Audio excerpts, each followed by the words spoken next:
আবারও ভোটের মুখে মদ বিরোধী অভিযানের সাফল্য অর্জন করল ঊনকোটি জেলার পেচারতল থানার পুলিশ। প্রাপ্ত খবরে জানা যায়, বুধবার দুপুরে পেচারতল থানাধীন লোহার সেরমন এলাকা স্থানীয় মদ ব্যবসায়ী সৌভাগ্য চাকর বাড়িতে পেচারতল থানার পুলিশ ও টিএসআর বাহিনীর ও কেন্দ্রীয় বিএসএফ জওয়ানের তৎপরতায় সেখানে অভিযান চালিয়ে 150 বোতল বিভিন্ন ব্র্যান্ডের বিলাতি মদ ও সঙ্গে 75 লিটার দেশি মদ উদ্ধার করে পুলিশ।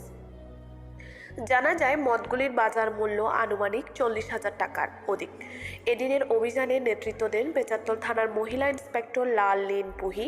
তাছাড়া উপস্থিত ছিলেন SI LR Darlong, ASI Sukanta Sinha, SI Suryadev Barma সহ অন্যান্য আধিকারিকবৃন্দরাও।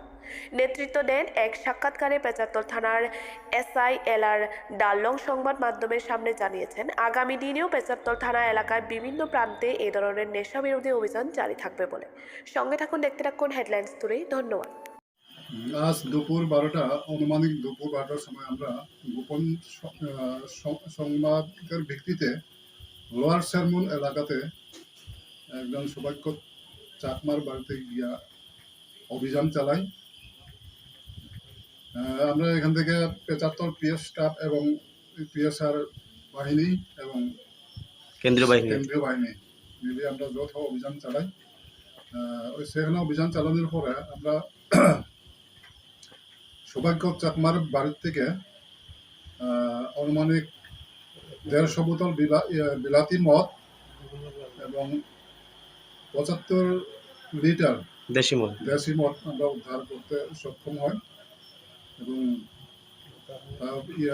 বাজার মূল্য কত টাকা হবে স্যার? বাজার মূল্য আনুমানিক 40,000 টাকা হবে। আগামী দিনে এই ধরনের অভিযান আপনারা জারি থাকবে? আগামী দিনে আমরা এইরকম অভিযান জারি রাখবো।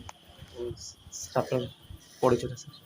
আমার নাম এসআই LR দারলং, আমার সঙ্গে আছে এসআই সুকান্ত সিনহা। ধন্যবাদ স্যার।